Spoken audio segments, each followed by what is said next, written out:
પ્રથમ જ્યોતિર્લિંગ સોમનાથ મંદિર ખાતે મહાશિવરાત્રી પર્વે લાખો ભક્તો ઉમટશે। મહાશિવરાત્રી પર 5 લાખ ભક્તો સોમનાથ પહોંચશે તેવી ધારણા છે। ત્યારે 15 ફેબ્રુઆરી સુધી 3 દિવસ માટે સોમનાથમાં વિવિધ કાર્યક્રમોનું આયોજન કરવામાં આવી રહ્યું છે। કૈલાશ ખેર સોમનાથમાં શમા બાંધશે। 3 દિવસ માટે વિવિધ સંગીત કાર્યક્રમો યોજાશે। સાથે જ 70 સીસીટીવી કેમેરાથી મંદિર પરિસર પર ચાંપતી નજર રાખવામાં આવશે। ટ્રાફિક માટે વિશેષ રૂટ ડાયવર્ઝન અને પાર્કિંગ વ્યવસ્થા પણ કરાઈ છે। મહાશિવરાત્રી પર્વે સોમનાથમાં શ્રદ્ધા સાથે સુરક્ષાનો કડક બંદોબસ્ત પણ છે। તો જાન્યુઆરી મહિનામાં જ ખાલી લગભગ 19 લાખથી વધારે યાત્રાળુઓએ સોમનાથ મહાદેવના દર્શન કરેલા છે, જે 2025ના શ્રાવણ મહિનાની સંખ્યા કરતાં પણ વધારે છે।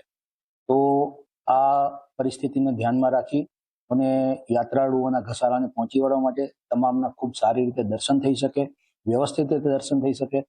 ખૂબ લોકો આવી છે, લાખોની સંખ્યામાં લોકો આવવાની ગણતરી છે। અમારા અંદાજ પ્રમાણે 3 થી 4 લાખ લોકો શિવરાત્રીના પર્વ દરમિયાન સોમનાથ મહાદેવના દર્શન કરશે